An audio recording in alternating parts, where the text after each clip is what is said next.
You're live. Okay, we're going to try it again here. And I decided not to light up the stove. It's logistics and all. Getting set up over there, taking what's stuff over there, sleeping bag to stay warm in. Boots, blah, blah, blah, blah, blah. I just didn't feel like doing it, so I'm going to just stay here. And we're going to discuss some things. If anybody shows up, we'll see if that happens. I'm going to rotate around here so I can start showing some other things here. I got my tablet on. Oh boy, great.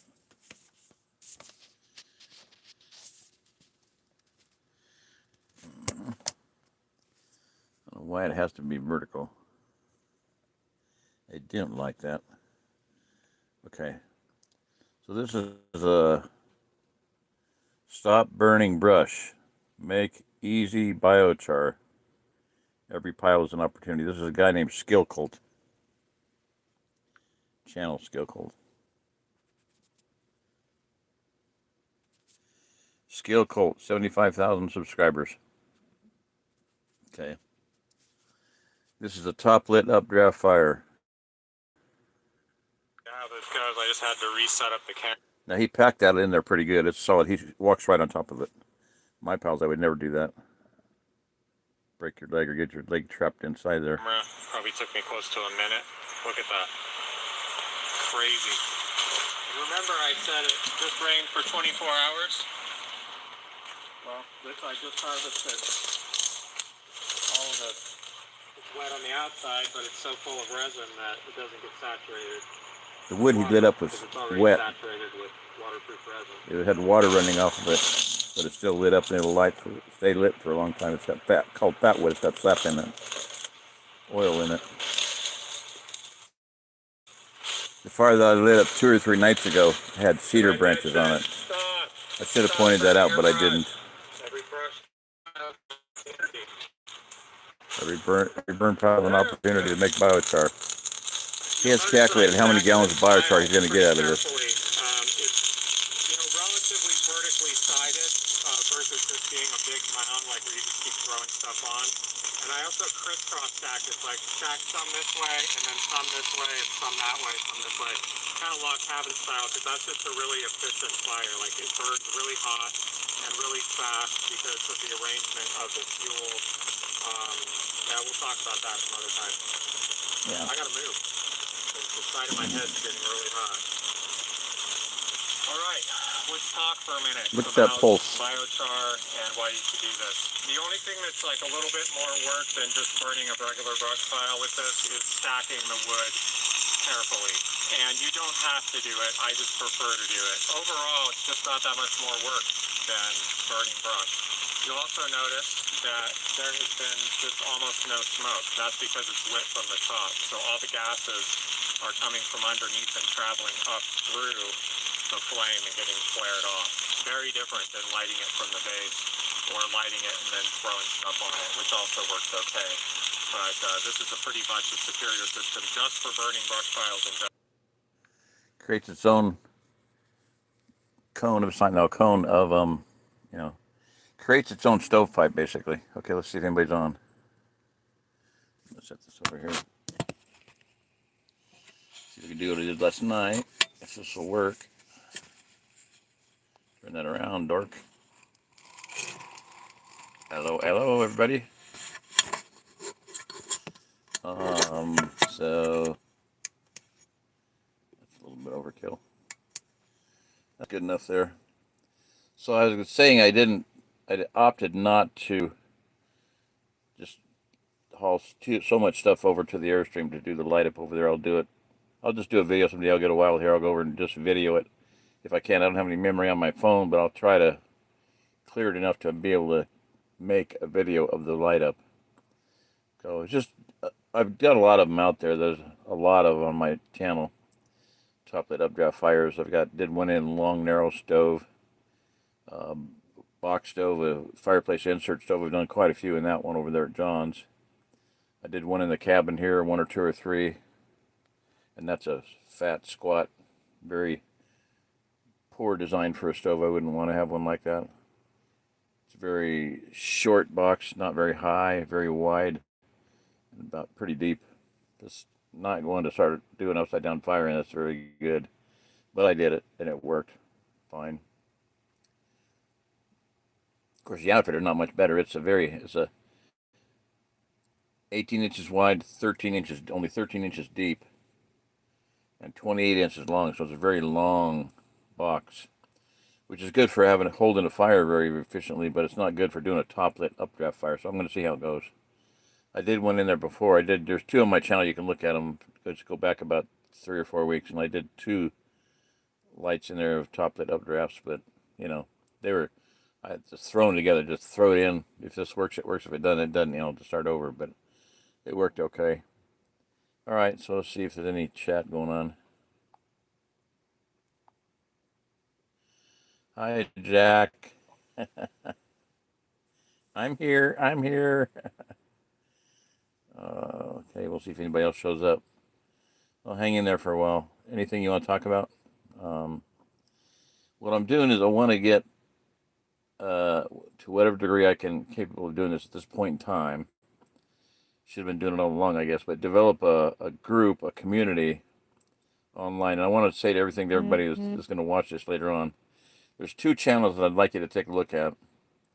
One is Buck and Billy Ray Smith. You buck firewood with a chainsaw. His channel is Buck and Billy Ray Smith. He plays drums. He does music.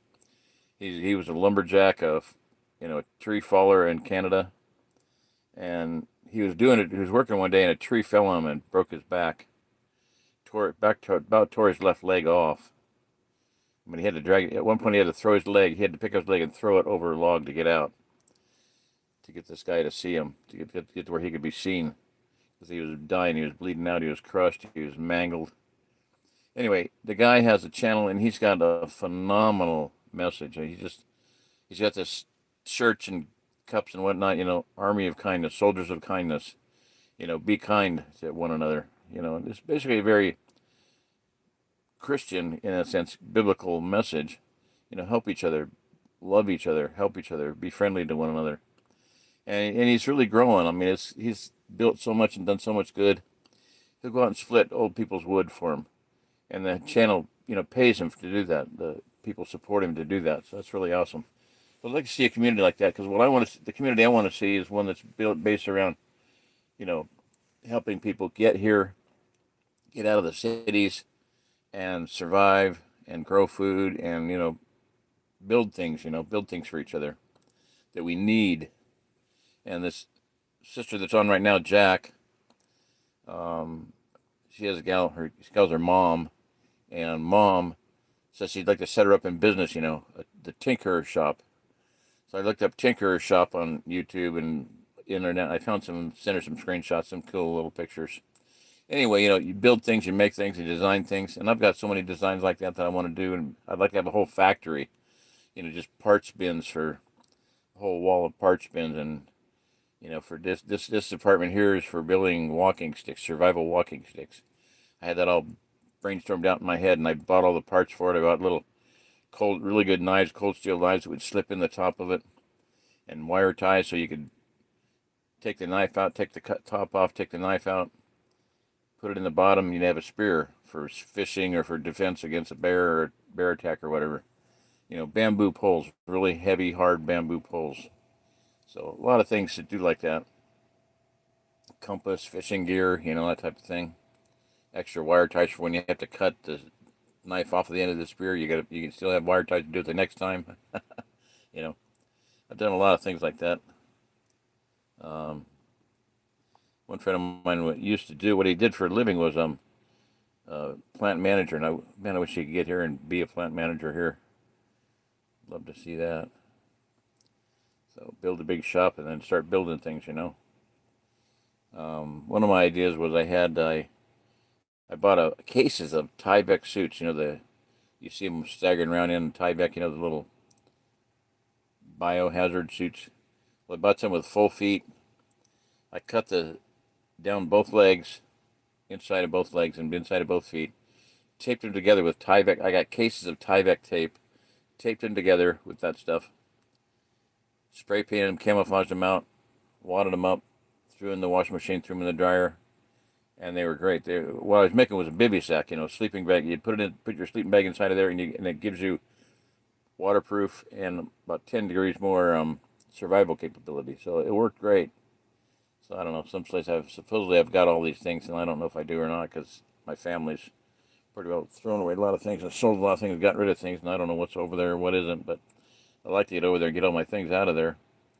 I had grounding equipment for sleeping grounded and so many things. Oh well, not something like I need to worry about right now. Who else is on?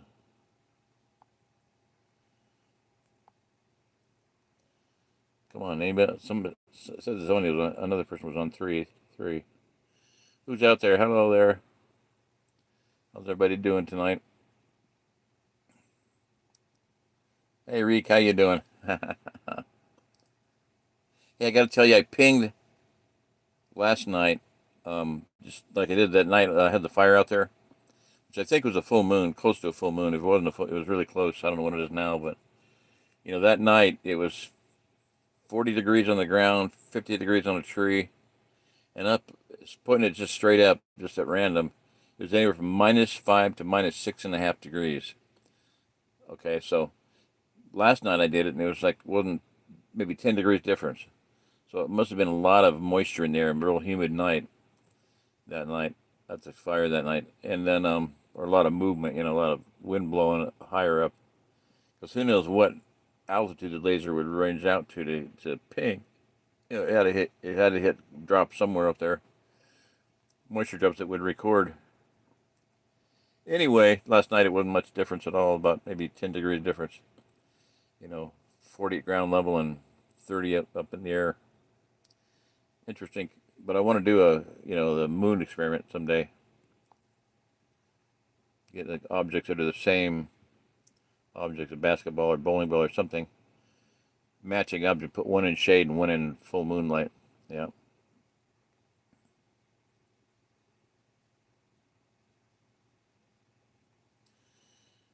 Your tarp frame is held together with hose clamps. Yeah, that would make sense. Yeah, one device I really want to get. Everybody's listening to this. Try to get one of these. They're built in South Africa. It's a tool. It's called Magic Lamp, and I wish you'd come up with a better name for it because Magic Lamp. When you try to put that in, it changes Magic Clamp to Magic Lamp, like Aladdin's lamp. It gives you all these little brass lanterns things, but it's a tool. It's basically you can get things called haywire clamper, and then there's different clamping devices. Well, this is like those things on steroids, and you can make one. This guy that Advoco makes, the Russian guy I told you all about, he built his own. It's a beautiful tool. He made it out of steel and polished it and put a wood insert in it and just but spent probably 20 hours making the little thing. But it's a hose clamp. You can make a hose clamp out of anything, out of wire, but you can make chairs with it. You can make geodesic domes with it. You can use it to bind things together, whether it's wood to steel or steel to plastic or whatever. So anyway, this guy in South Africa, Niels, don't remember his last name, but he has one really big ones. One's I think it's about 8 inches long. Instead of 3 or 4 inches long, it's like big plier looking thing, heavy duty. And then he makes an even bigger one where you can make huge clamps with. I'm talking. These guys are using it for irrigation in South Africa. 6 and 8 inch, 10-inch pipe. Wire cut, closing your fitting off with heavy tubing and making it secure so it's completely watertight and can hold high pressure. So yeah, I'd like to get one of those things. Magic Clamp. You can find them on Facebook, but I can't find any place that sells them. I've written it multiple times on WhatsApp. I know South Africa's not the most stable place in the world, so I don't know. Maybe someday I'll be able to get one. But he makes a regular size one and then a heavy duty one. The little one's blue, the big one's yellow. Man, I'd love to get one of them things. Little Jack, we got to get us one. Donnell Mayer, hey, new sub. Hello there, Donnell. How you doing, Tony? How you doing? Coffee House Theology. Is that? Try to remember that. Coffee House Theology. Okay, yeah. I guess he sits there and drinks coffee all night long and discusses theology and calls it theology. Anyway, I'm just kidding you.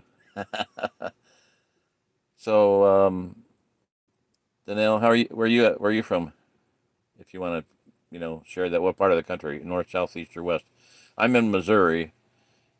Jackson, Missouri. Rika's down in Louisiana, I think. Common Sense Homestead is over by Lake of the Pomme de Terre Lake. And if Ken Laughlin shows up, he's in over by Lake of the Ozarks. Gideon is in Stockton. So quite a few locals on. My idea is to work together in the way of community to start being able to get people here, help people that are here. Like little Jack desperately needs help. She's 71 years old. She started Thursday morning at 9 o'clock in the morning and worked until I think it was Friday, 3 o'clock in the morning, working on her trailer, trying to get a roof on it so she won't freeze. She needs to get wood on it and then metal, get the wood screwed down, metal. She's insulated it, but didn't want to get that insulation ruined. So, or, get all soaking wet. So she's been working really hard on that. Once she gets that done, she wants to get it moved out of there where she's at. She's over by too many meth characters. Very bad area. So anyway, pray for her. I'd like to get her some help. I've been trying to get her help, but all the Pharisees and the priests, they had the story about the Good Samaritan. The priest walked by him, the Pharisee walked by him. Some old Samaritan guy came and helped him. Well, that's what we need. That's what she needs, is a good Samaritan to help her get her out of there. It's a very dangerous area. I knew a guy who was ex-military. He had been on many missions where his squad, platoon, whatever it was, would go out on cover extractions for special forces. They weren't special forces, but they were providing cover fire for special forces. He said we were ankle deep in brass casings of the M50s and machine guns and what they're firing. Squad weapons, squad automatic weapons, SAW, squad automatic weapons. But he said where he was living over there by Farmington, Missouri, even though it's quote unquote in the Ozark, within the confines of the Ozark Plateau, he said it was the most evil place he'd ever been, and he'd been around the world several times. He said it was more evil. He specifically said more evil than Washington, D.C. That was his statement, I'm just saying. And he thought he was going to be killed, and I think he probably was, because I just completely lost touch with him. His name was Gabriel. So, Rockabilly Daddy. Lost touch with so many people, and it grieves me. It's hard for me to.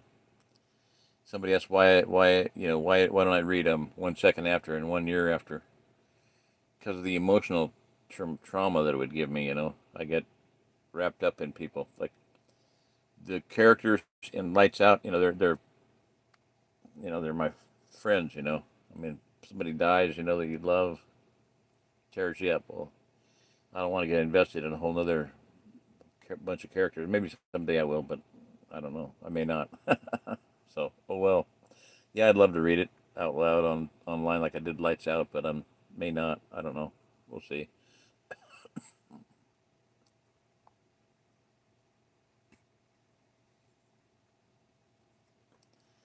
It's almost time to run for the mountains. You said it, sister. Oh boy, I'll tell you what. Yeah, oh, you're asking. It's almost time to run for the mountains, eh? Yep, I think so.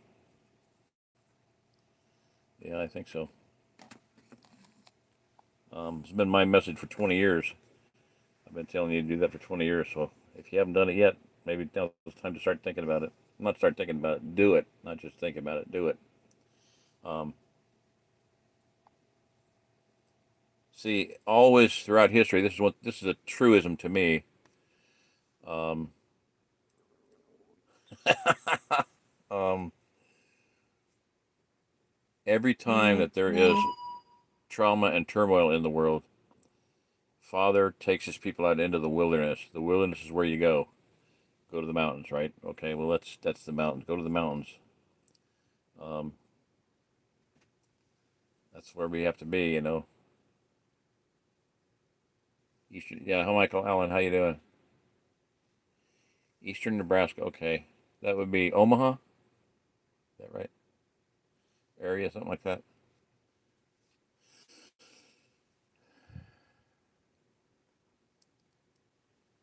Oregon on the coast. Oh my gosh, that's scary.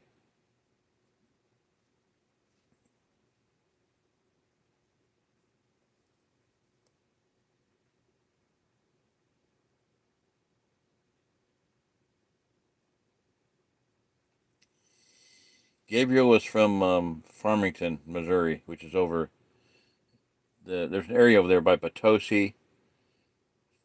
Kind of, if you look at Potosi, Festus, and Farmington, there are three kind of a triangular area there. Jackie's over by Festus, which is horrible. Gabriel was from Farmington, and there's another woman I know that is by Potosi, and they're the Pharisees that won't help Jackie. But anyway, the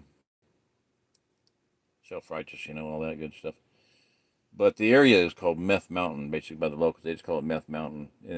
Just some horrible, disgusting, evil, demonic, satanic, demonic people there over there. Yeah, very evil. So I don't want to think about it anymore. Hope she gets out of there. Come on.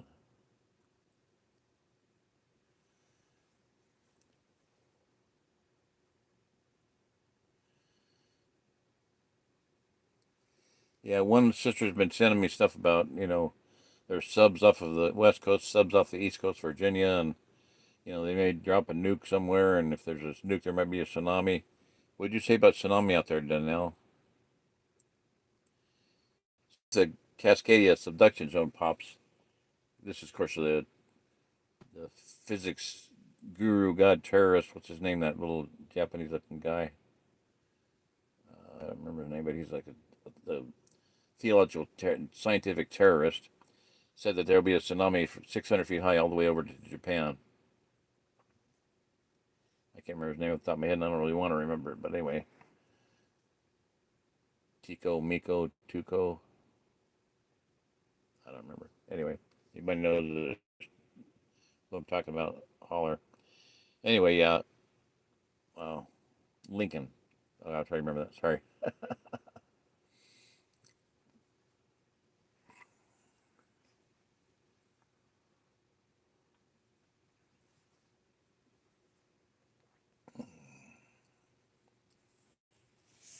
So if I want to pull up some screenshots, maybe cut it from a video. Get this pulled up if I can. Let's talk about skill cult.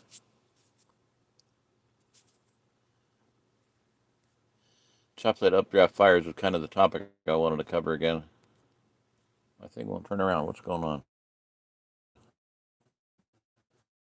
Come on. Okay. Hope it didn't.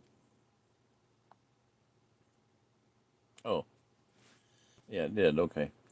So this guy, the first time I watched this video, I sat here and I did like, I don't know, probably 30 screenshots of the fire because it was just so, I was just fascinated by it. It was so awesome. So, just once it got going, it just pulsed. It had like a life of its own. It was just amazing. So let's talk for a minute about what this means. So we're looking at 75% of the fuel. Yeah, we'll talk about that some other time. I gotta move. The side of my head's getting really hot.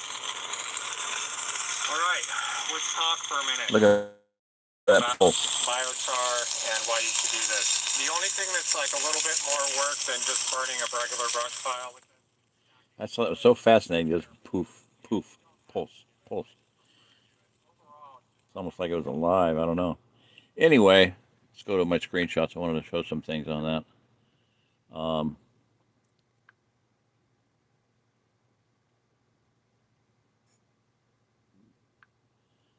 Nope. Where you at? Come on. Pay attention to what you're doing here, Jerry. Screenshots. There we go. Okay. There we go. Okay. So this was the 6-inch Dakota fire hole, in-ground thermal, earth thermal, well, but that's what I called it. And it was mine, so I named it what I wanted it. Okay. I'm sorry for all the ridiculous stuff I've got going on here. So you can see the insulation up here, the white at the top there. I think I might be been that dog on it. Another picture of it. But you see aluminum foil there, maybe space blanket material, anything like that. This was in a parabolic trench. It was built in inside of a geodesic dome. Well, actually, I built it and then I put the geodesic dome over it. Geodesic dome up over it. This was a 15-foot, 13-foot, whatever. Zip tie dome from Zip Tie Domes. John Hurt, a friend of mine, sent it to me to help him evaluate it, tweak it, and I did. Gave him some really good ideas.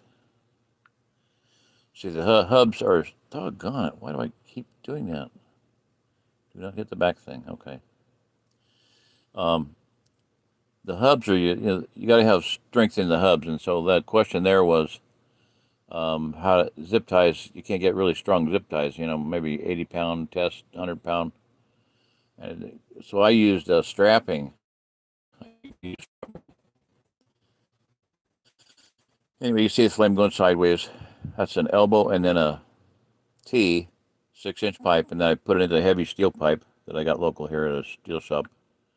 And now what? I'll tell you what, that's getting irritating. I apologize for my stupidity. Boom, okay.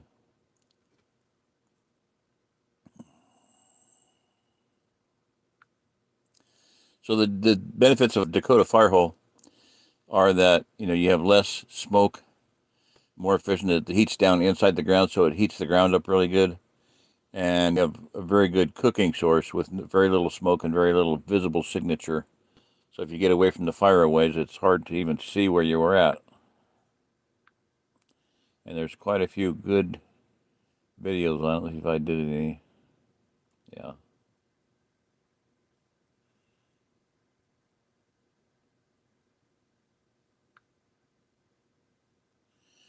Corporal's Corner. That was one. This is some Brit guy, but you can see his vertical pipe here and then a fire over there. That was pretty cool. They were jabbering along. I couldn't quite follow it. They were stalking so fast in that British language, that British English language, that you can't understand. Reverse Dakota fire pit tent heater. That's the name of it in the top left there. Reverse Dakota fire pit tent heater. I don't know why they call it reverse, because it's actually they're doing what they're supposed to be doing. Now, come on. Dad, come in. Corporal's Corner, he does one. He does a good job of it. Shows exactly how to build it. Simple Dakota Fire Hole 1. Self-Reliance Outfitters. Okay. This gal is Krista Schwartz. How to, why, and where to dig a Dakota fire hole. Very good. Prepsteaders. Very excellent.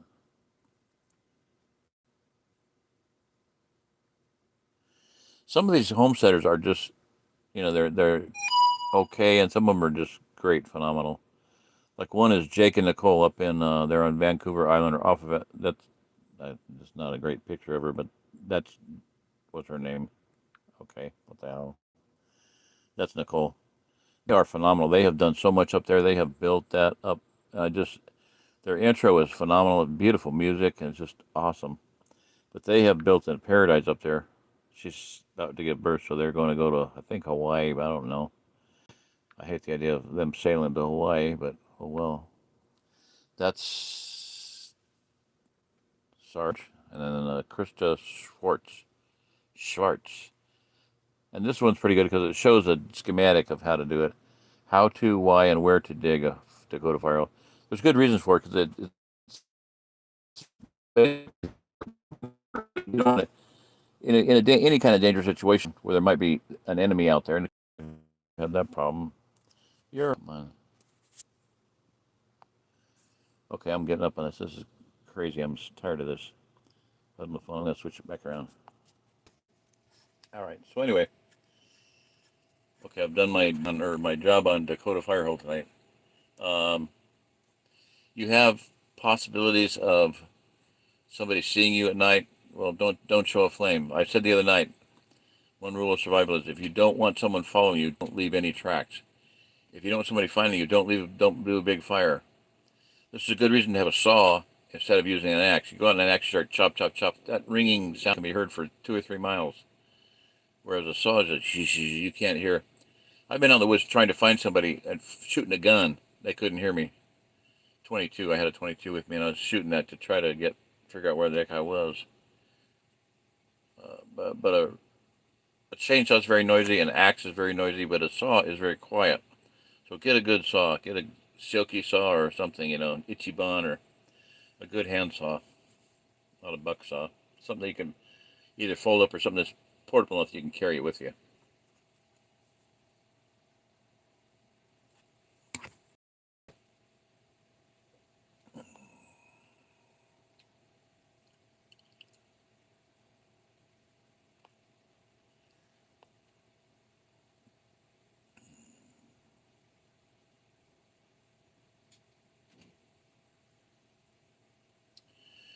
Oh, sure, they can make a tsunami anywhere, Danelle. Absolutely.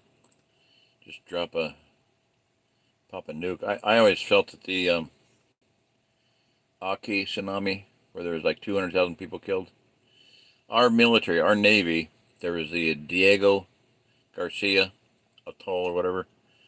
All the ships all the U.S. Navy ships in the area were behind that atoll. They didn't lose a ship, but all the people out there got whacked. And the fish were massive fish die off around there too. I think it was from, I think it might have been a nuke underwater. Yeah, I think so. Could have been. Ain't gonna ever tell you the truth. So, bummer. Hello there. Somebody from Russia. Hello. Michokaku. Yeah, Michokaku. Thank you, Reek. You're right. Yep. Common Sense Home said, hello there. We talked about you already. Sorry. Over there. Come to terror. Apple of the earth. Yeah. Um,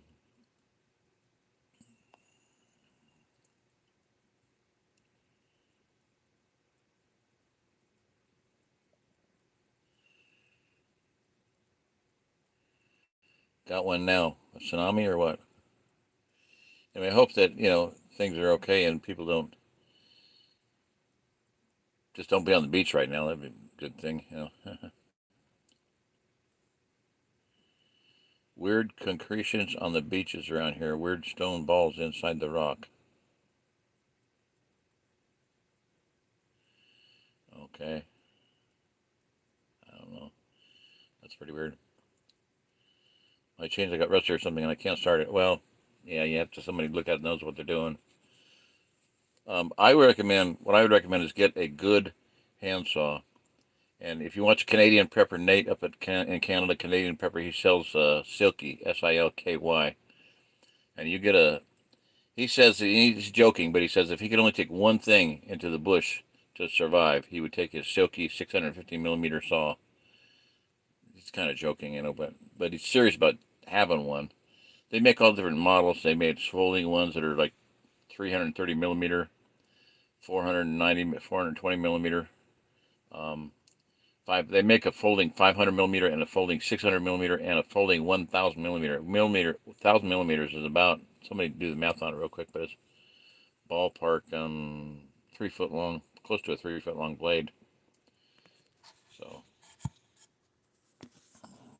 see if I can pull that up real quick. So, not that it's that big of a deal, but they're good. They're expensive, a couple $100 for I think on Amazon maybe 158 for the 650. No, for 500. I'd settle for 500 because it'd be less expensive and easier to buy replacement blades, cheaper to buy replacement blades, but still very efficient. But some of the smaller ones are good too. You know, you can get two hands on it, one hand, two hands. Um, anyway,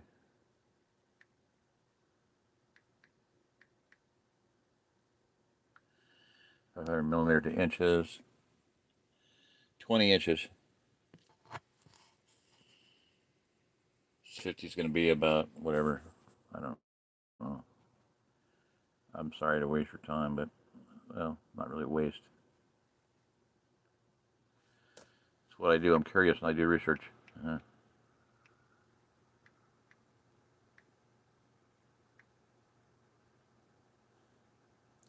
25 inches.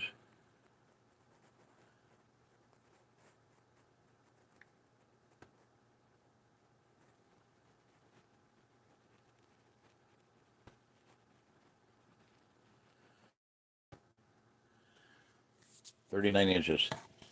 They make 1,000 millimeter, 39-inch saw. Amazing. Yeah. So,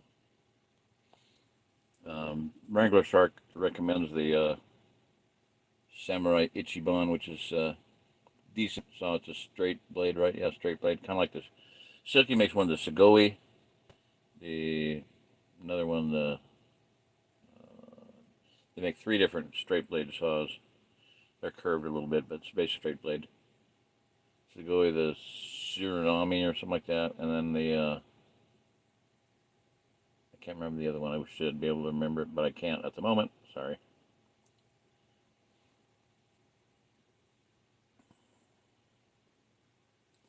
$39 inches. Yeah, I knew that. Oh yeah, 1 meter. 1 meter is 39 inches. I knew that. I built 1 meter long tall pyramids for a property defense system. Bosch Sawzall. Yeah, there you go. That's not bad. Yeah, Sawzall. And I got my friend Bill has rigid, and so I bought Diablo carbide blades for it. Oh my gosh, you can go something pretty quick with them things. You dig in the dirt, don't hurt them, nothing. I'd use one. I'd actually had sawed into the dirt to take down a sapling, and I thought it was dull because it got burned the paint off and it got a little junky looking. I thought it wasn't any good, anymore. And I got to looking at it, and I'm like, those teeth are totally unaffected. Usually you nick a rock or get into dirt with a chainsaw, it's done. It's toast. It's history. But yeah. Now the good thing about a manual saw compared to a chainsaw is they don't make any noise at all. Okay, good. The other thing is that they're quieter. Well, they're quieter. But they're you don't have to spend as much time. You don't have to fuel them. You don't have to put oil on them. That type of thing. A lot simpler to use. And they're basically an heirloom tool. You can hand it down to your son, your grandson, and whatnot. So that's one thing that Wrangler Star is very big on is heirloom tools. I want to be able to hand my tools down to my sons and my grandsons. Security. Theft. Move. That'd be one thing. Makes I think rabbits may be a good answer because they're compact. Yeah. One guy came out from Kabul area and actually came out to take me to dinner, and we went to Hugh Hot in Springfield, and he told me that the chicken that you buy in the store, Tyson, all this stuff, it's got so much medication in it, so much stuff he can't eat it. It makes him sick, literally sick. So he raises these, I think California, big fat rabbit, big giant rabbits, and he raises them clean, feeds them organic, feeds them healthy, and that meat is better for him than store bought chicken meat. So that makes sense. Not that I don't want to eat rabbit because it's not a biblically clean meat, but hey, in his case, if it works, it works. Um, but yeah, rabbits are very compact, very easy to raise. The thing about rabbits is, okay, you're talking about property protection. Get an Akbash or an Anatolian, and one guy out from Utah, he said that they raise goats out there, right, boar goats or whatever, and they had rebar trees about 100 feet inside the property. They'd put these rebar trees up, just literally rebar, heavy duty rebar driven to the ground so you could climb them, because they had Akbash and Anatolian shepherds. And if somebody crossed onto their property and, you know, weren't supposed to be there, they could climb one of those trees, and if they could hang onto that tree until morning, they could live. So, yeah, if you want to work, if you're worried about thefts, get a good dog, good guard dog, Anatolian Akbash. There's so many different large LGB, large guard dog, LGD. Lima, Golf, Delta. Lima Golf Delta dog, large guard dog. And, yeah, basically they go for people predators. We've had a bunch of them around here, and I've never seen one of them even growl at a human being. They're pretty mellow about people around here anyway, but if someone came on the property that was a bad person, I'm pretty sure they would know that. My friend had a dog. It was just a mutt. It was a female dog, Lucky. It was like a big giant dachshund. Or it was like a cross between a dachshund and it was golden colored, maybe a golden retriever or something. I don't know. Big, huge thing. But that thing, if there was somebody that didn't like it, would bite him. And there's one guy who would always bite him. Anytime he came over, he would bite him. And we think it's for good reason, because he does some really stupid things. People, we don't trust him anyway. So a good dog will protect your animals and your people. But I've never seen him attack a person or growl at him or nothing. Anyway, other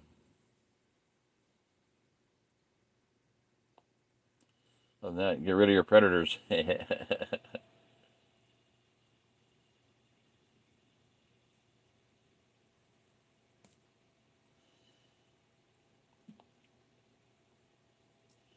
What kind of livestock do you have that's a problem? Are you saying you have people rustling cattle or goats, stealing goats and sheep or whatever? That'd be yeah, we could do a thing on that, definitely. That's my initial thoughts on it. Get some large guard dogs.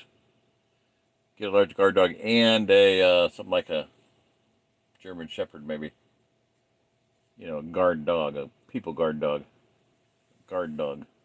I don't know if Rottweilers are any good. There's so many Rottweiler things on YouTube that they're the nicest, biggest, friendliest babies in the world. But the one I saw, a friend of mine had one, is over to his house, and this thing was outside the patio door, staring at me, and that thing looked at me like, I will eat you for lunch, dude. It was scary. It was spooky looking. So I don't know. Anyway, get a couple of different kinds of dogs that work good together, and let's see what happens there.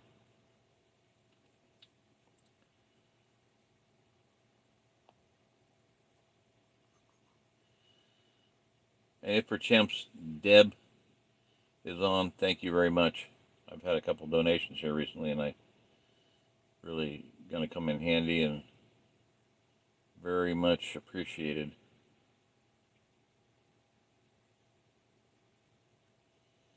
I got one now, breaking news. Okay.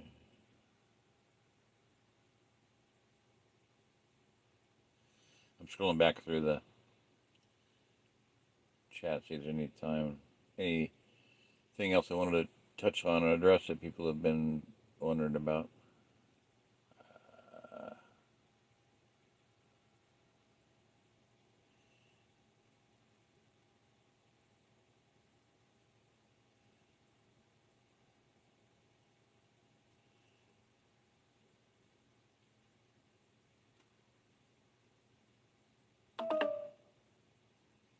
Battery gonna run out, man.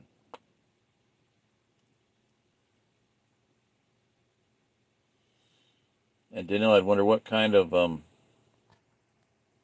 big is the town? Are you talking town or big city? Because rule of thumb is, to me, get out of the cities for sure. Because I had a dream about a week ago. I'll tell everybody this right now. I had a dream, and it was, it's most dreams I have are just like, it might be about somebody I know, it might be about my, family or something. But very rarely do I have these end of the world type dreams, and this one was an end of the world type dream. But it was about big cities and how they have, highways that circle them. They're ringed with one about 5 miles out, 2 miles out, 5 miles out, 10 miles out. look at the map of Dallas, Fort Worth, L.A., Denver, Colorado, New York, and you can see these concentric rings around the cities. It makes it easier to travel, yes, but it also makes it easier to shut the city down. And that's what this was about. And basically, the import of it was I just felt these things in this dream. There's a man who knew a lot about it, and I was feeling that he needed to tell people about what he knew. But the idea was that those concentric rings are basically concentration camps. They're basically you're under. I've had that in my heart for years, since 1985, and Red Dawn, with Patrick Swayze and all that. You kids think you're tough for being up here eating beans? You should be down in Denver. They've been under siege for 3 months. They're eating rats, sawdust bread, and sometimes each other. The pyres for the dead light up to the sky at night. It's medieval, so I always felt that's the way Denver was going to turn into someday.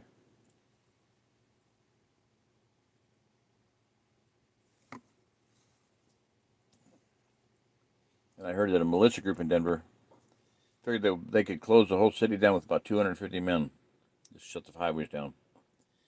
And then just a short time after I heard that somebody from the National Guard saying, we can shut Denver down with 200 men. Their estimate was very close to the one we had heard of. So, yeah, very interesting. So, okay.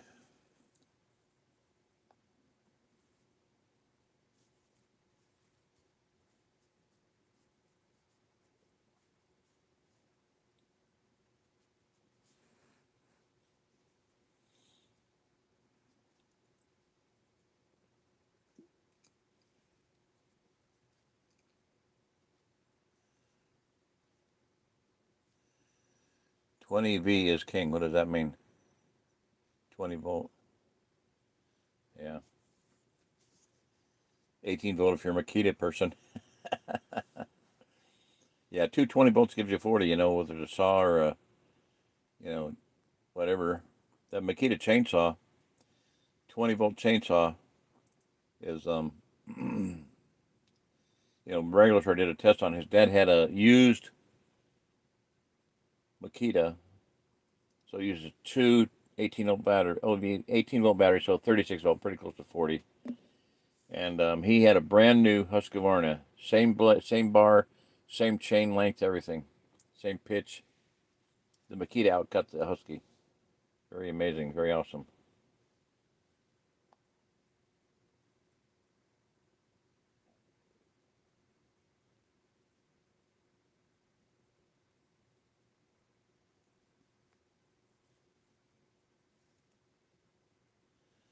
Yeah, Danelle, no, we don't have much time to build a castle on the bay.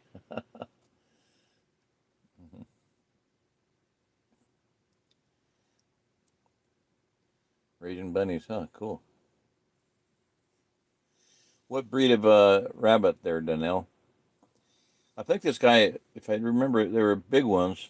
I think he said California, something like that. I can find out.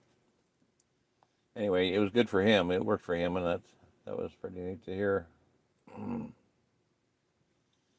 Earth Abides Forever. Yeah, well, I'll tell you what. There's a book by that title, Earth Abides, by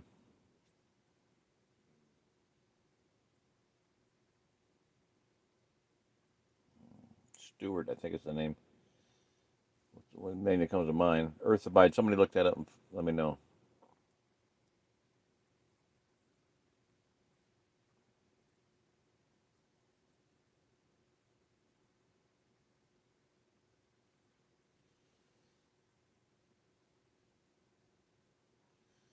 The Roman group was killing cattle. Huh. Best email, if you're talking for me, dmnds2001 at yahoo.com.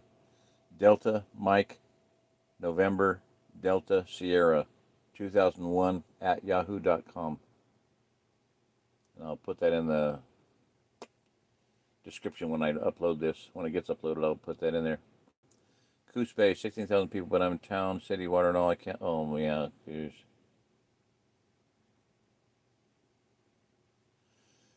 Now, here's my thing is, there, you have to be in an area where you have like-minded people. You have to have enough like-minded people. And there's only one place in the country where that can happen. And that's here in the OzArk Plateau. That's my shtick. That's my message. Okay.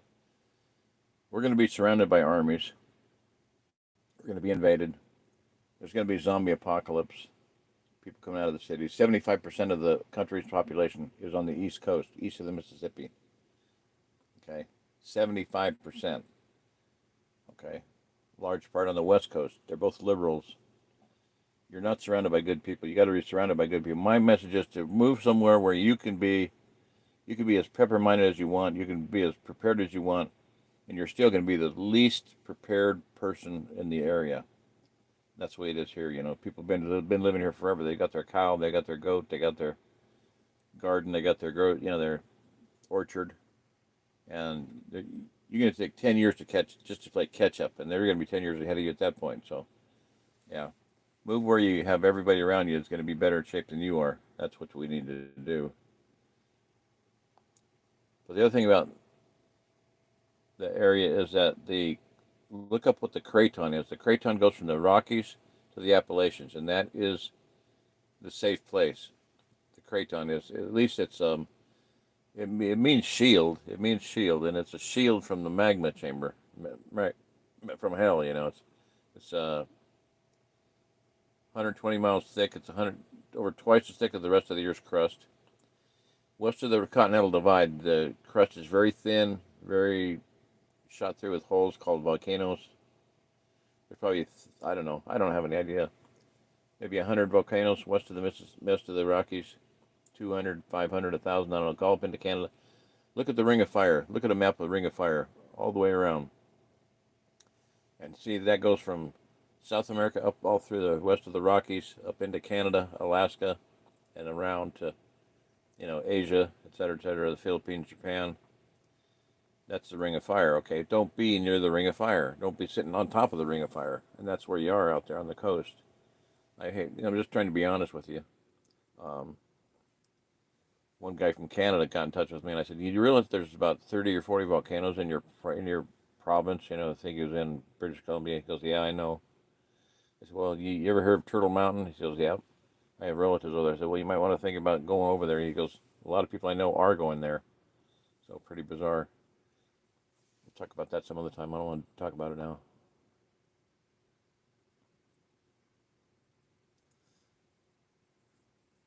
Oh, some kind of meteor out, but you don't know. Yeah, I gotcha. What?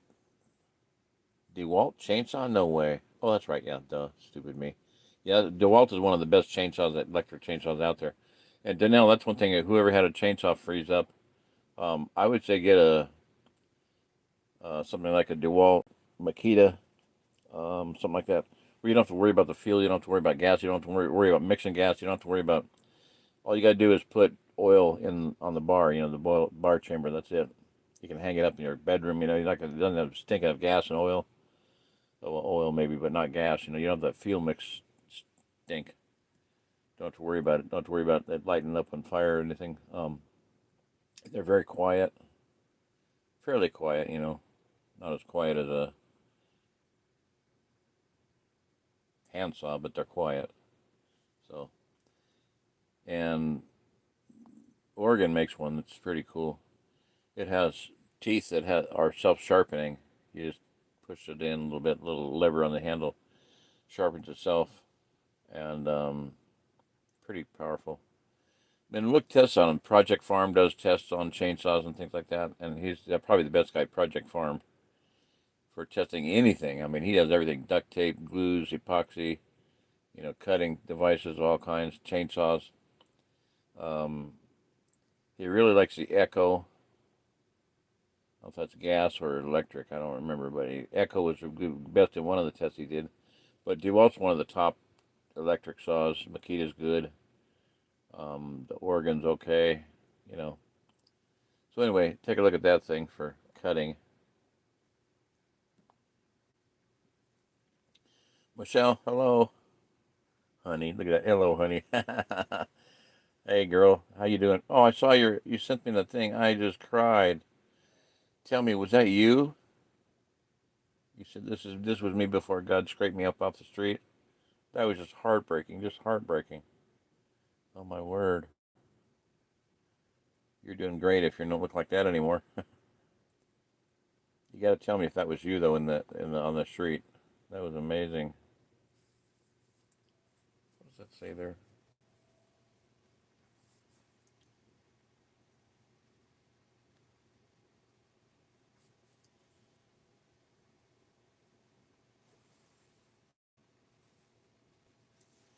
What is that?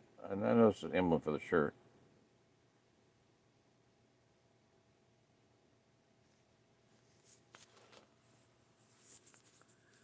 I can't remember what it is.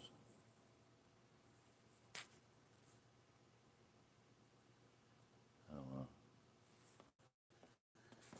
I really like this material, whatever it is.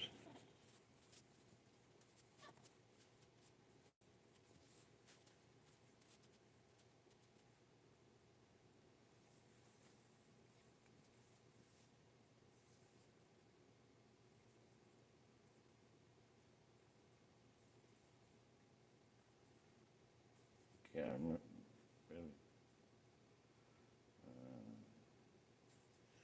All right. Sorry. What about camps? They'll probably start doing that. Saying in Washington they had camps to take the unvaccinated. That is going to come down to it, people. Internal revolution. You know, all these old prophecies from Dimitri Duderman and Henry Gruver are going to be coming true here before long.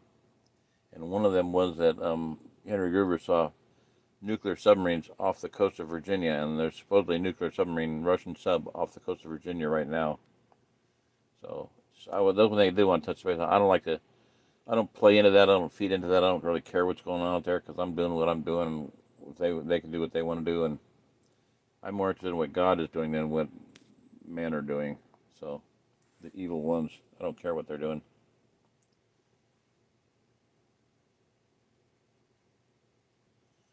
Moral compass. It was you?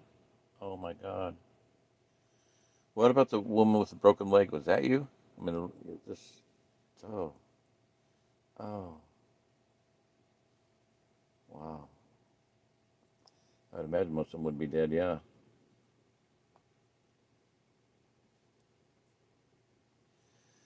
How are you? IROK. IROK. 4 letters.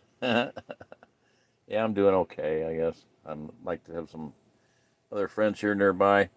One guy sent me some money and he said, "How are you doing? Food,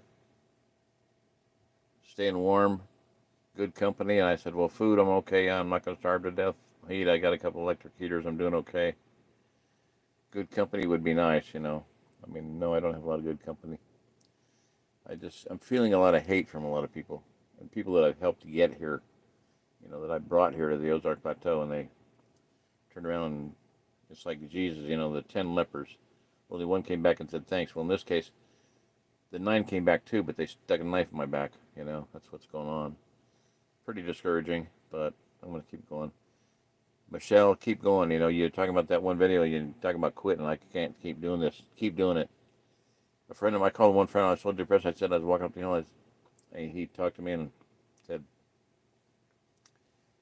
"Jerry, you want to know what I really think?" I said, "Yeah, Michael, I want to know what you really think. That's why I called you and asked you. You know." He says, "I think that if you quit, you'll die. You'll die. It'll kill you." He said, "Keep doing what you're doing." He said, "You got too long invested in this. 20 years, 40 really, but you know, 20 years since I had the vision." He said, "Just keep doing it." He said, "Die with your boots on," basically is what he said, and just keep going. If you die, at least you didn't quit. You know, don't be a quitter. So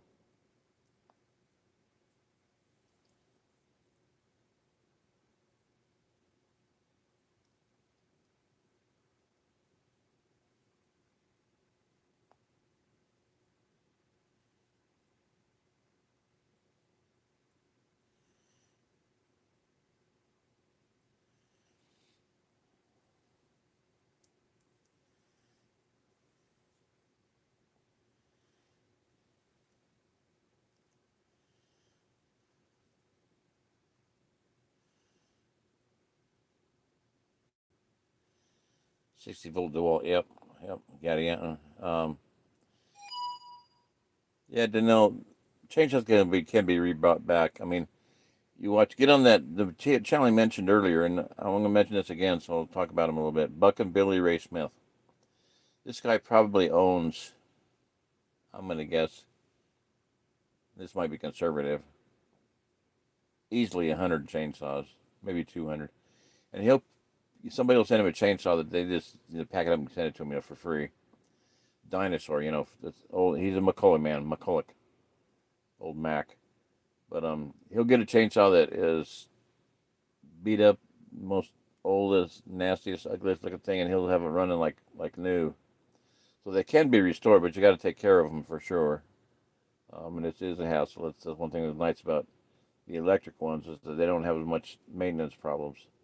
You don't have to you don't have to buy a carburetor. You don't have to get this going. You just have to keep using them. Oil the bar, and you should be good. That's one thing I like about them.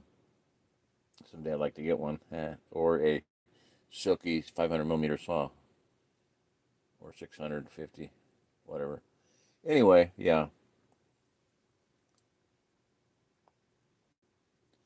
But I want to talk about Buck and Billy Ray again. He has T-shirts and whatnot. Another tree falling guy, August Haneke, and another guy is guilty of treason. There's some really good tree guys out there. August Haneke is a really good one. I was watching one time. He's sitting in his truck, and the picture was kind of, you have superimposed, and you can see he's talking, and it's changing a little bit, real slow. But on his shirt, all of a sudden I realized it says Soldiers of Kindness, Army of Kindness, or Soldiers of Kindness, yeah. That's Buck and Billy Ray's group, his community, worldwide community.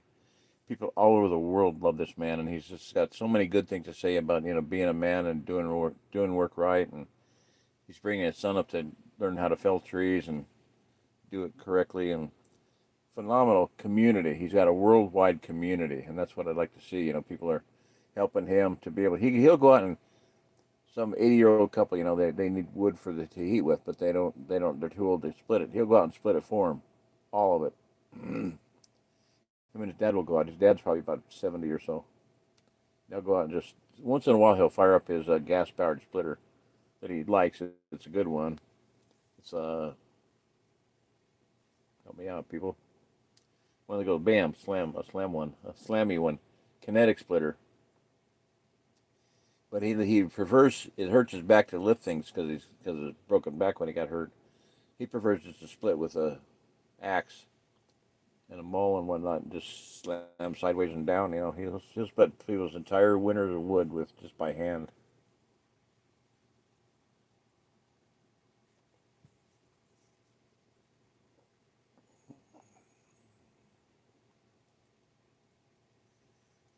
Gideon, yeah, hallelujah. Mighty warrior, follower of trees, yeah. But nobody knows the answer to this question. How many sons did Gideon in the Bible have?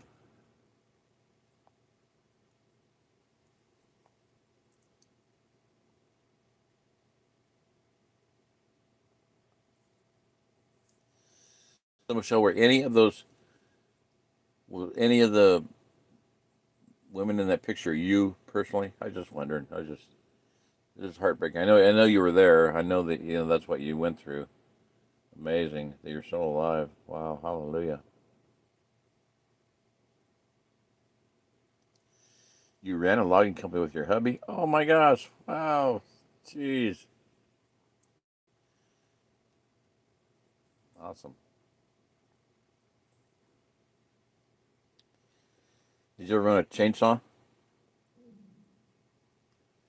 You should be somewhat familiar with them if you were. How many? And you got a bunch of them, so try to keep them maintenance, some degree. Start them up once in a while, yeah.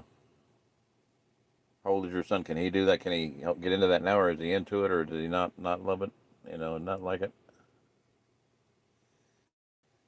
New Jersey Jeep girl. Oh my gosh! Wow. New Jersey. Hello, hi. Jeep girl. That's cool. Zimbabwe Zach. Yeah, I'm living on my son's property, basically. The trailer's on his property. My electricity comes from Bill, and I get water from Bill. So, friend. who gave me an Airstream years ago, and I a little bit of financial difficulty. I asked him if I could buy it from him, so I've been paying for it ever since, paying for Airstreams. I was going to do this from the Airstream, but I figured it was going to be too dadgum cold, and I would be in there and just freezing my butt off, and had to lug a whole bunch of stuff over there, and I just like, man, I just didn't feel up to it. I could have gotten really sick doing it and tired and whatnot, so I didn't do it. Instead, laying here in bed. I'm going to knock off this pretty soon too. Been on for an hour and 6 minutes. That's pretty good. This is getting pretty cool. I love this. 4 chainsaws. Are they all still, or are they all Husqvarna, or are they a mix? Danielle. Are they Husky, still? Johnson, ha ha ha. Tell me no. Bill bought a brand new Johnson one time at the Amish store. Thing was a piece of junk. Wouldn't work for nothing. He couldn't get it started. Finally, I went and talked to him. I said, "Look, guys, I've sent you a lot of business. Bill is not happy with that. Someday he's gonna take that out and shoot it full of holes with his gun. He's pissed, and he'll hate it for the rest of his life, and he'll not be happy with you for the rest of his life." This young kid said, "Bring it in. We'll make it good." So I got him in there, and they gave him $150 credit on it, and he bought a brand new Husky, and he's happy now. So, hallelujah, that was really cool. And I was thinking about buying the used one there, so I bought Bill's used one. And the kid needed it, so I sold it to him for 4 cords of wood.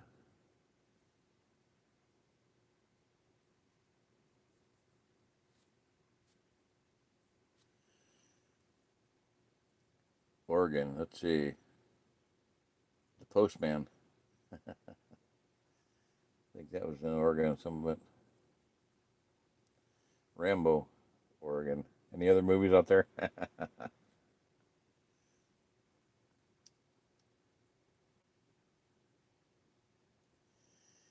VURFYI.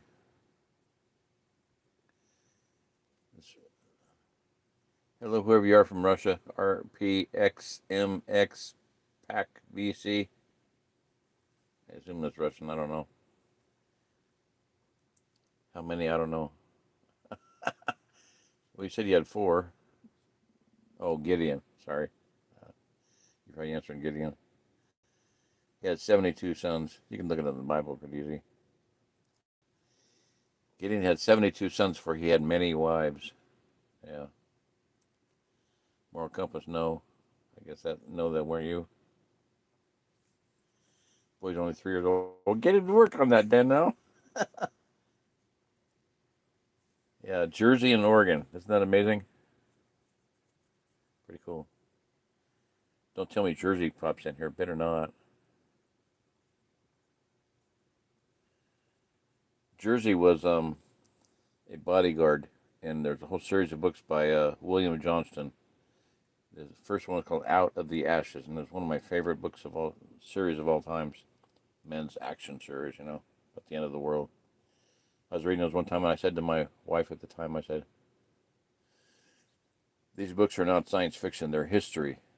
It just hasn't happened yet." It's about the breakdown of America and things falling apart, and this guy, general, taking over of just starting to take care of a bunch of people and leading them around the country and, keeping them safe and fighting and getting rid of bad people and whatever. They had a saying in there: "You live in a one-mistake society, and you just made yours." Jerry Jeepers is my friend. I wanted you guys to talk. She has a pop-up, might come out. Okay, cool, awesome. A Jeep girl with a pop-up camper, cool. Hallelujah. Hardships develop character. Yep. Well, they say that hard times make hard men. Hard men make easy times. Easy times make soft men. Soft men make hard times. Hard times, you can see where I'm going with that. I just read that the other day on a thing. Pretty interesting. Yeah, hard times are going to make some hard people. They're going to toughen some people up, and we need to get tough ahead of time. Somebody in one of my texts or something the other day, it was one of these. Help me out here. Who are you at? They're out there somewhere. Jared Bulgin. Okay. Old timer knives. he made a comment. It was a classic comment. I should pull off of here and find it and read it. But basically said that homeless people here in the Ozarks, it's a lot different being homeless in L.A. Basically, you can be homeless here and be pretty safe. You can have heat, you can find food and stuff. It's not that bad. But he also said something to the effect that people are going to have to learn to live with less and live more simply and live closer to the land and, barter and trade more. And I said, dude, you're reading right at, I mean, literally, he's virtually reading from my book. So everybody should get my book and read it. It's free. You can get it on Lulu.com. Two China knockoffs. Yeah, the Holtzvarna. Holtzforma. Yeah, Holtzforma, Husqvarna, it's the same thing. And parts are interchangeable. Yeah, very, very amazing. Some guys have done some amazing things with those. Where's Jerry from? I'm in Missouri. Missouri Ozarks. If you don't know this, my message is that the Ozark Plateau, which goes, if you roughly, I'm going to give you the outer perimeter cities. You can find Kansas City, Tulsa, Little Rock, Arkansas, St. Louis, Missouri. Those four cities are like the very outside of the corners of the Ozark Plateau. But it's an area of about 50,000 square miles. It's large enough for everybody in America to come to that wants to come here and be safe. I'm talking 50 million people, and I believe that will happen. I mean, maybe in a different timeline, maybe not in this timeline, because I didn't do a good enough job of it, but my belief is that the region here has a capability to sustain life for 50 million people. Maybe there's 10 million here already. 40 million more may come. I think most of those will come on foot, literally walk. You can walk 500 miles. People have done it before. The Mormons walked from Iowa City to Salt Lake. They walked. There were 5 groups of them or more. Companies, the Martin Company, the different companies, about 500 to 1,000 people walked, pushing hand carts. And so I'm telling people, get a gorilla cart. Look that up, gorilla cart. Get something like that, or a 2-wheel cart, or even a single-wheel cart that you can pull with a backpack belt. Attach the poles to the backpack belt. There's a lot of them out there. Mono wheel, Fat Boy. Nate, Canadian Pepper Nate up in Canada, he backs one mono wheel Fat Boy.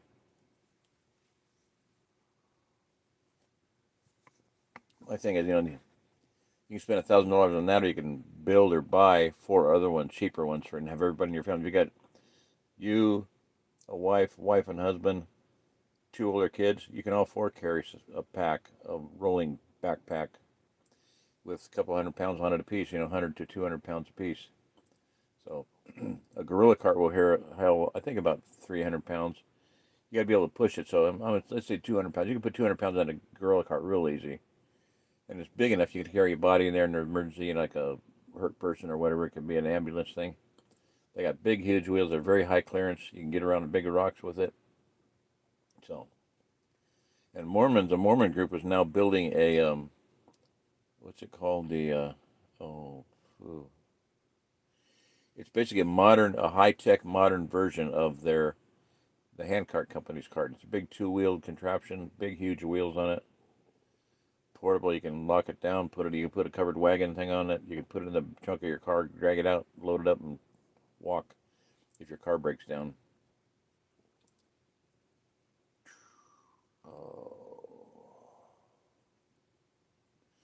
Polymule, P-O-L-Y-M-U-L-E, Polymule, look that up.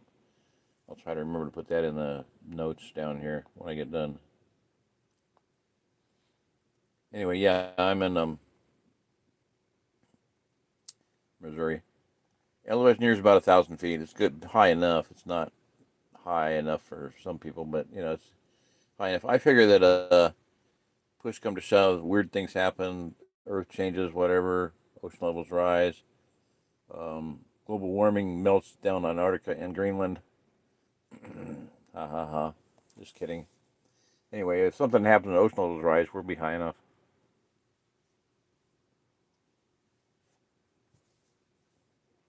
Which is better, Missouri or Arkansas? They both got pluses and minuses. I think Missouri's a lot better for some things and Arkansas is better for other things. I don't know. There's about 20 large springs in Missouri, really large springs. 2.5 billion gallons of water coming out of the ground in springs in the Ozarks. Most of those are in Missouri. Missouri's better for homeschooling if you're worried about that, concerned about that, or planning on it. I'd say in Missouri I wouldn't go anywhere near Arkansas. Arkansas is it's Bill Clinton, it's Bill Clinton territory.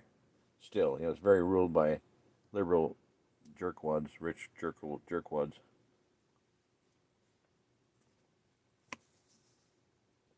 When I was growing up, they had license plate frames.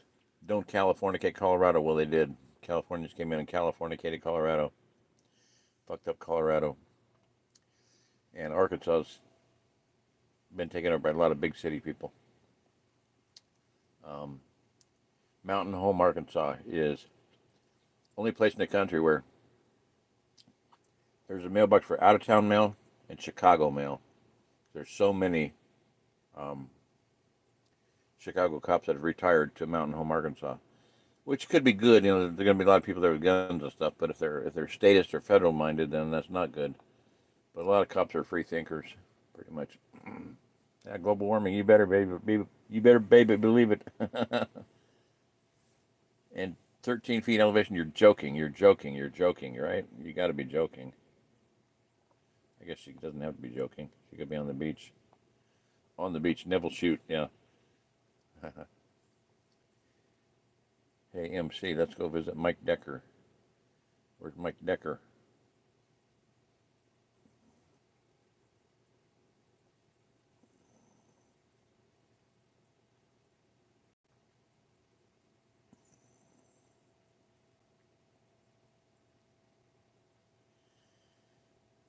Five elements is all we need to survive. What in the heck do you mean by that? Hydrogen, you're talking about elements, five, or are you talking about 5 C's of survival? Cordage, compass, container, combustion, cover. 5 C's of survival. It's not cash, cars, cuties, credit card, and cell phone. Yeah. Anyway. Hydrogen, oxygen, nitrogen. I don't know what you meant by that.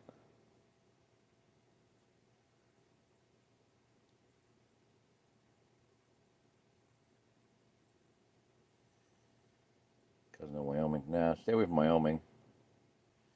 That's alright, whatever. You can't just drive around and trying to find a place to live. You need to figure out where you need to go and then go there.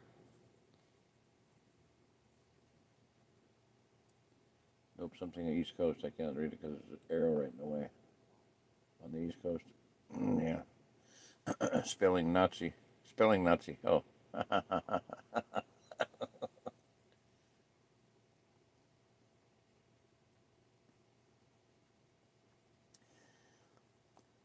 Actually, in The Moon is a Harsh Mistress, there was a lady whose name was Wyoming Knot. And the computer guy, the computer that became sentient, Mycroft Holmes, made a joke about her, said, why not? But her name was Wyoh. Why not? Why not? Anyway, that spelling's not too far off of that. Why? Oming. Well, yeah, you go hang out up there in Wyoming with James Wesley Cromwell Rawls and his idiocy. The Pope of the Christian Survivalist movement, I call him. What a joke. I feel sorry for people that follow him or anybody like that. We only have 5 people per square mile here. Well, that means the first renegade military outfit or outlaw biker group that comes through is going to own your ass because you won't have the capability to withstand them. That's what they get this through your head. You read the book Lights Out or listen to me read it. I don't care what. But get it through your head the number of people it takes to protect in an area. And the bigger the area, the more people you need. That's why I say 50 million people here will be nice. That's a good start as a basis of a population. The region is perfectly capable of sustaining that many people, and we need them. Need that many people.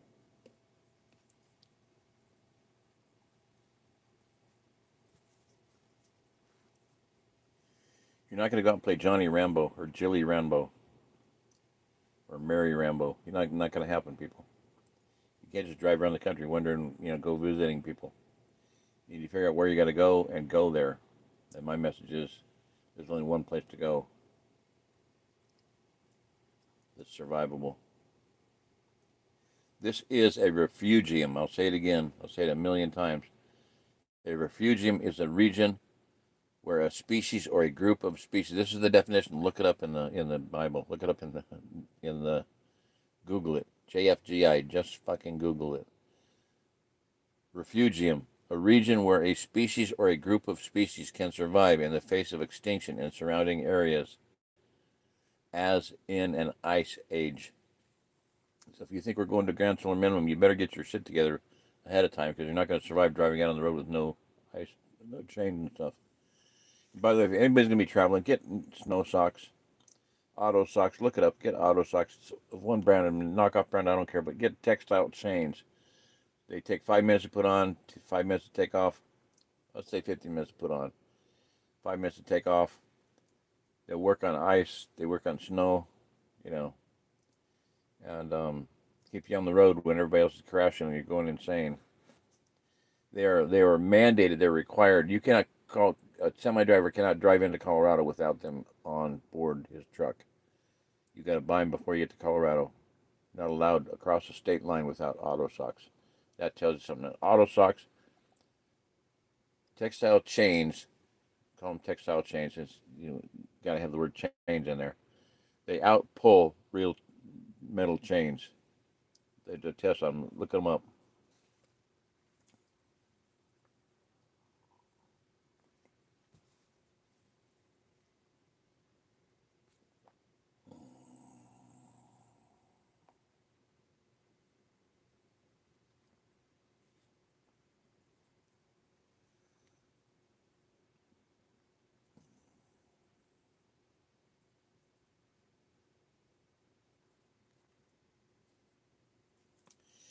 Yes, I have been to Oregon.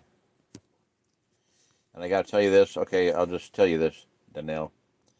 Hope you're on, Ron. Listen to me. Danelle, I'm talking to Danelle right now. Everybody listen to this, though. I had a sister write me from, two women write me from Montana. And one lady did a beautiful job of, here's the pros and here's the cons. We raised 20,000 pounds of blueberries every year. This. I showed me pictures. One sent me pictures of her house and everything. And both of them, I said this. I said, look, if I had what you had there, and I'm from Denver. I grew up in Denver. I grew up in the Rockies. Okay, I grew up in the mountains, and I love it. And I went to visit Idaho. Wanted to move up there. Went to visit Montana. Wanted to move up there. Didn't work out. I'm here in the Ozarks. I would much, for the climate and everything else, the beauty, the water, the trees, and everything else, I would much rather be in the Rockies or the Cascades. I love it. I've been watching a lot of Casey Liddell. Oh, that's nothing. I mentioned Buck and Billy Ray Smith, okay? Casey Liddell, look him up. He's a off-road recovery kid in the Cascades in Oregon, or the whatever you call it, mountains in Oregon, some mountains in Oregon. He gets around quite a bit, a couple hundred miles anyway. They've been out in the desert to do a recovery, been out in the mountains in deep snow. He actually had a track, he has a track Jeep with tracks on it, like tank tracks. Phenomenal, I love it. So, yeah, I understand. What I told these two women is this. Now, look up Casey Liddell, because I'm saying that because I want to make a note of that real quick. He has a growing community of people. Now, he helped a homeless vet, and he said,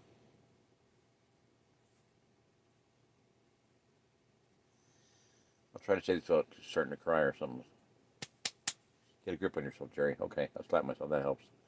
Get a grip on yourself. Bam! I mentioned somebody slapping me in the face. Okay, stop it. Stop it. Don't be pouting. Okay, so he went up to pull this homeless vet.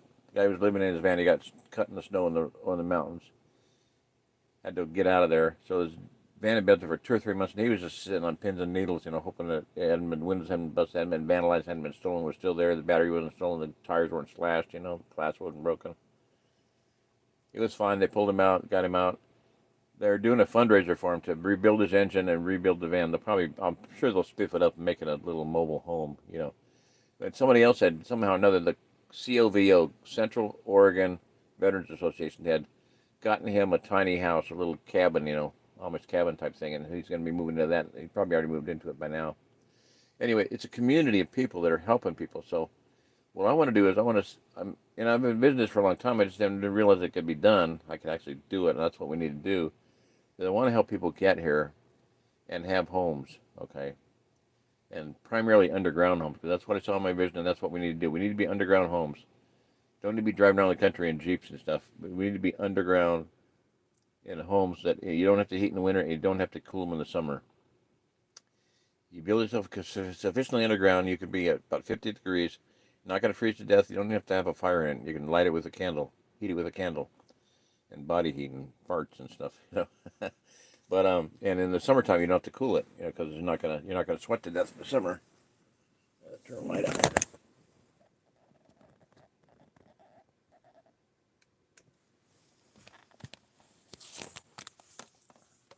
Sorry about that, Chief. So, but community, that's what we need to do, have a community and be able to help people. We need to start doing that. So back to your question, Danielle, have I been to Oregon? Yes, I have been. Desert area. We made it as far as, I think we got into Washington even. So I know with the train, but it's like the Rockies where you're at, not, you're on the coast. I understand that. Did we get to the coast? I don't remember. But I remember we were at a ranch in Oregon, must have been on the eastern end because it was pretty deserty. I remember seeing on the desk there was 3 big, huge rattles, about 6 inches long, 4 to 6 inches long, and a 12-gauge shotgun sitting there. And as a little kid, I looked at the rattles, I looked at the gun, and I went, that gun's loaded. It's loaded for bear. No, it's loaded for snake. I didn't touch it. Anyway, well, I told these 2 women in Montana, community, the idea of community, online community, we need to get this growing and build this up. I need to have my how to get out of battle, and that'd be hot goob, t-shirts and stuff maybe, I don't know. But not that I want to make money. I don't really care a rip about money, but I need to help people, and in order to help people, I need money. I need to have another trailer. I need to have a place for people to live here when they get here. So that's what I want to do. Is I call it continuous migration. That's what the Mormons did. The whole bunch of poor people from Europe, from Britain and whatnot, they got over to America. They're very poor. They couldn't afford a Conestoga prairie schooner, a big old covered wagon, So I love this. Think outside the box. Brigham Young, the head Mormon guy, he was like, okay, how do we get them over here? They can walk. They don't need an ox. They don't need a horse. They can walk. So they built this cart to about 4 foot wide, 4 foot tall, 4 foot off the ground. Big, huge wheel, big 4 or 5 foot wheels, maybe 6 foot wheels. I don't know. Let's say 4 foot wheels, and the box was about a foot deep, about 4 feet wide and 4 feet long, maybe 6 feet long. I don't know. They had a wooden contraption. They could get in and pull it. You could stand in front of it and pull it. Stand behind the rail, like a horse hitch, solid. You could pull it, or and people could push on it. People could ride in if they got sick or hurt. Little kids could ride in it. River crossing kind of stuff. So anyway, my point is this: they walked from Iowa City, Iowa, to Salt Lake City. They walked about 1,300 miles. Y'all can walk here from the Rockies and from Appalachians.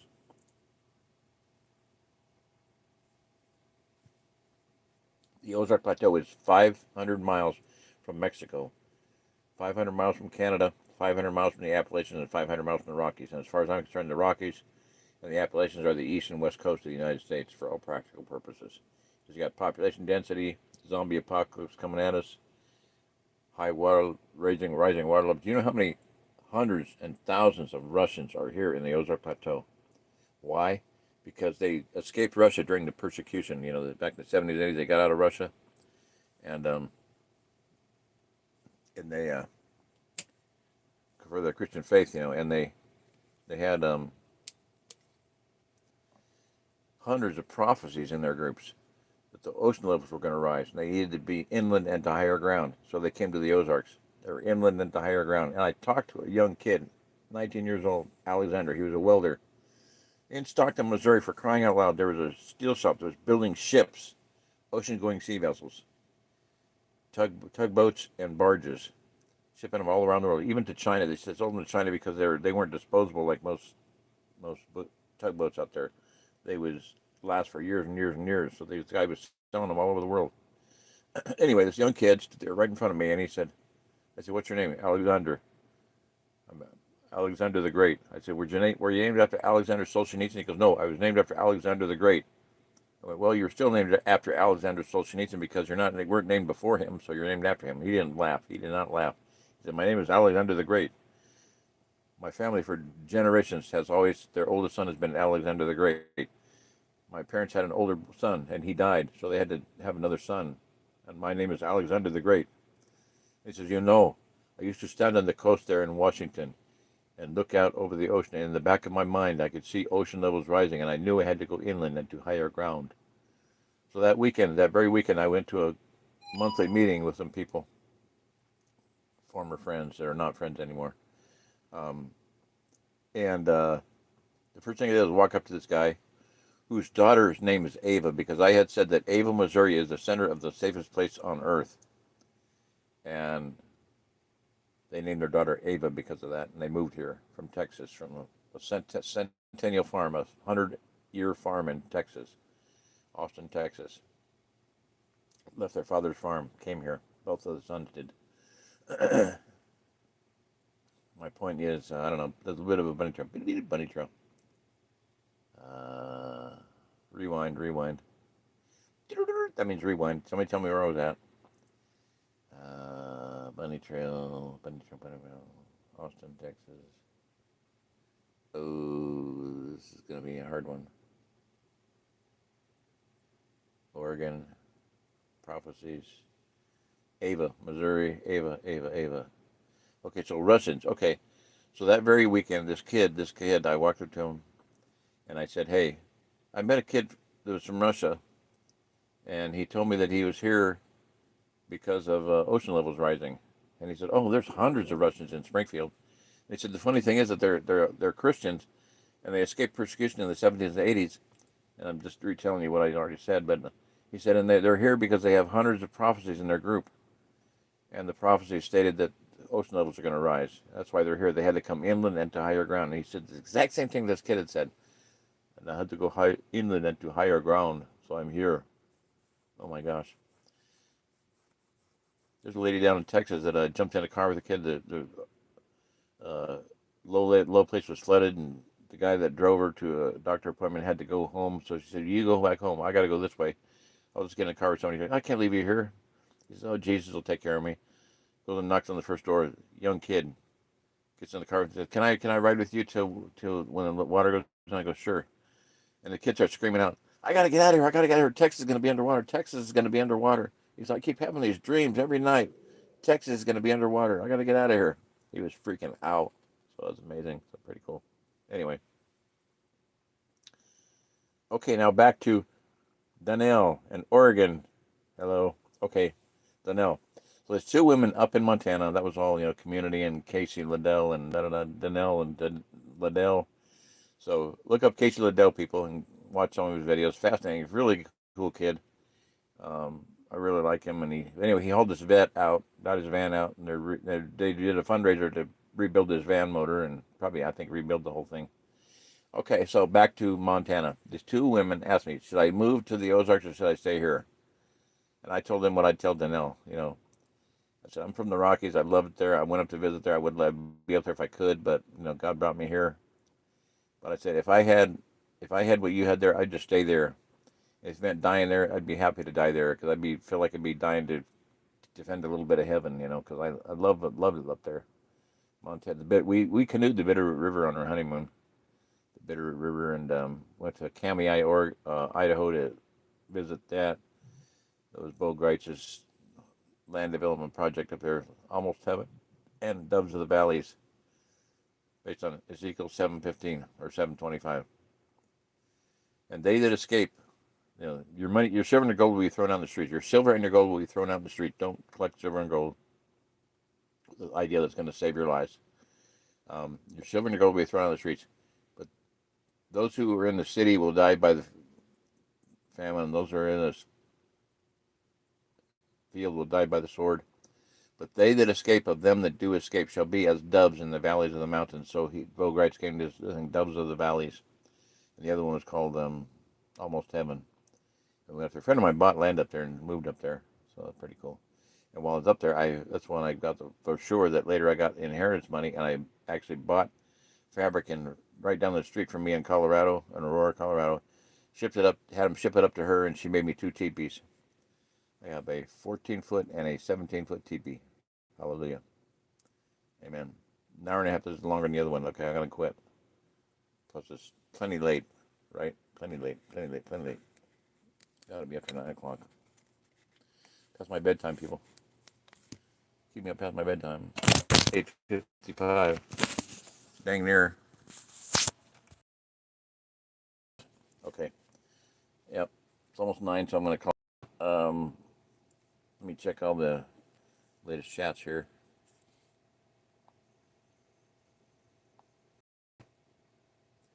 Ashley, hello there.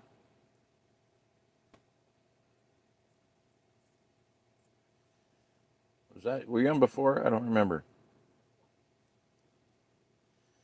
Heard so much about you. Come take a vacation. I've got a little vacation house. Wow, cool. They were all headed to Oregon.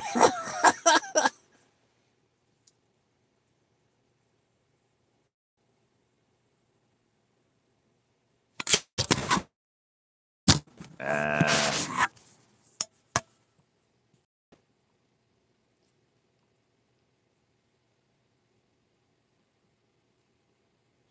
Alexander the Grape. Hello, Ashley. Hello. This is fun. Yeah, I guess the weapon of choice if you're going to do tracks is a Jeep. Um, another one. This that I told you about, Casey Liddell. He's a off-road recovery guy in Oregon. He has a Jeep with tracks on it. And he bought the tracks for it. But get this, look up the channel Ambition Strikes. Husband and wife. I can't even tell. Courtney and Riley. Riley and Courtney. They live in California. They did all kinds of crazy things there. They flipped houses, they rebuilt them, fixed them up, turned them over, blah blah blah. And wanted to get married. Doing a wedding was so expensive that they bought a bunch of chairs and painted them white, refurbished them, and blah blah blah. And so they started renting them out for other weddings. So they had a wedding rental business for quite a while. Made some good money doing that because weddings out in California are really expensive. So anyway, then they got out of the house flipping business and went up. They went traveling. They loved mountain biking and stuff. So they went up to Idaho and fell in love with land up there. So they bought land up there, 20 acres. So while they're in California, one of their business was plasma machine. They had a plasma cutting machine, metal cutting machine. So Riley designed on a computer and built tracks for they bought a Jeep, an off-road Jeep from a friend, and built tracks for it so they could try it out in Oregon. They weren't able to use them until they got up to Idaho, sorry, and it snowed enough to use them. And they had experience trying to get up this road. Could never get up this road. Well, they didn't even know the road was there. They just drove right up. So it's just amazing that you could actually design and build something like that from scratch. He didn't like steal other people's design because I've seen enough other ones that did nothing like anything else out there. He just totally redesigned it. He built skis for it, basically internal skis instead of using little bogey wheels. He used skis. So very bizarre, but they work. They seem to work, so they're doing good. But yeah, those off-road recovery guys with all them, because the Jeep is light, powerful enough to run them, kid them around. He's done a lot of recovery with that thing, like Casey Liddell has. And so tracked vehicles are fascinating. All right, folks, I'm going to bag it here. If anybody else has any more questions, I'm going to look at it and answer a few more, comment on a few more ones here, and then we'll see.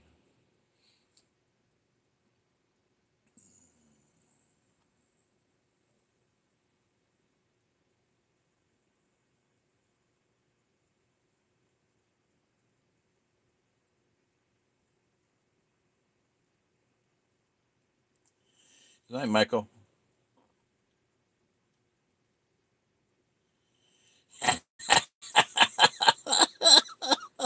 I gotta say, my Jeep experience is what led me to become a Ford diesel lady. And your Ford diesel experience will lead you to become a Cummins diesel lady. Oh well. Sorry, I couldn't resist. My son just bought a Ford diesel. He's gonna put a Cummins in it.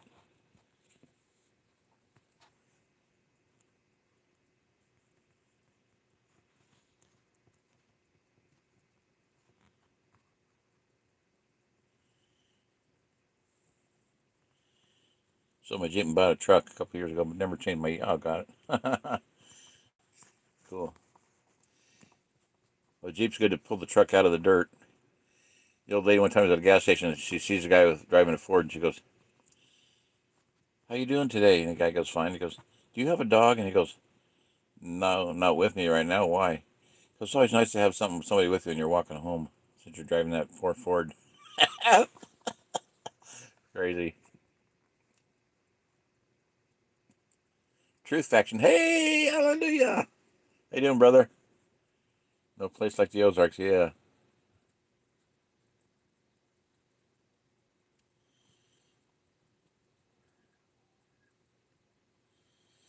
Bye then now. Really good talking with you. That was really cool.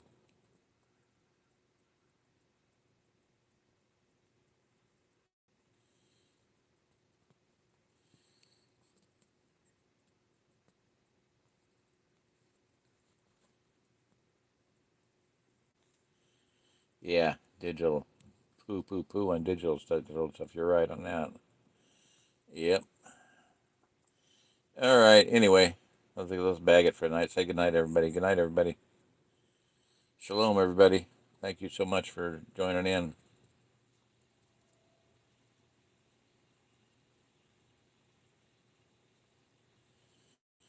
We'll see about tomorrow night. I don't know. I'll set notifications out on YouTube. Did anybody get notifications via YouTube?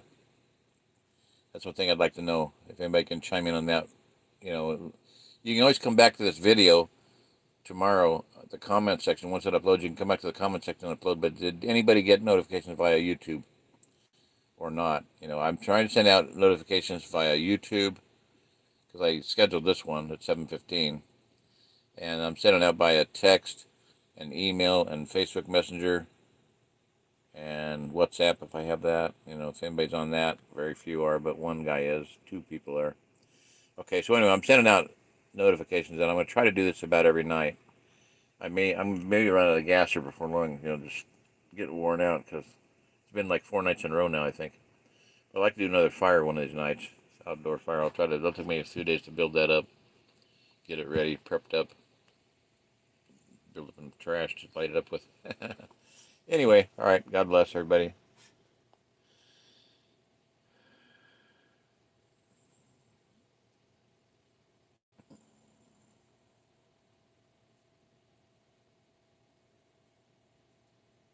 Good night, Jack. Gone black. Good night, Truth. Zimbabwe Zach. Good night, Zimbabwe Zach.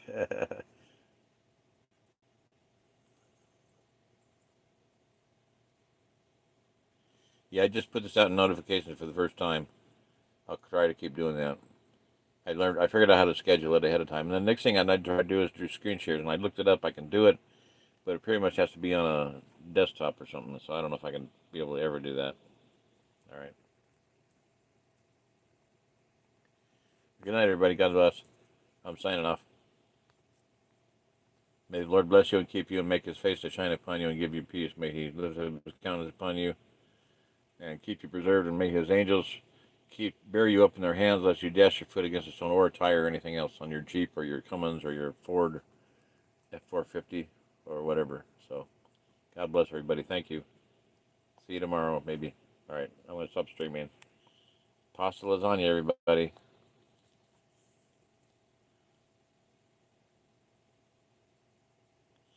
You got an update? Good. Okay.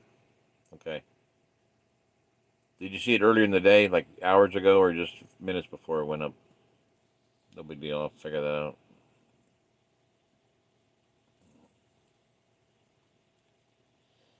Any topics? So we have a topic question on livestock defense, which I kind of addressed a little bit. Good night, Ashley. God bless.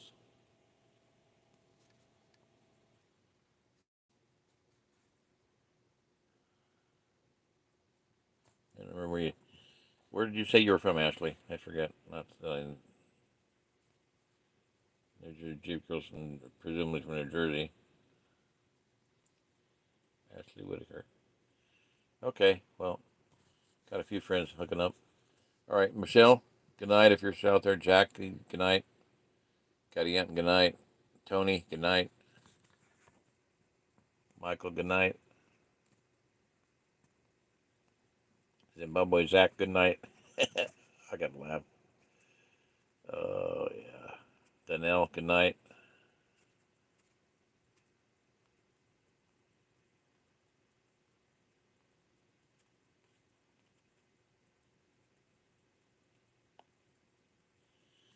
That's about it. Common sense, good night. Good night, all. Blessings on everybody.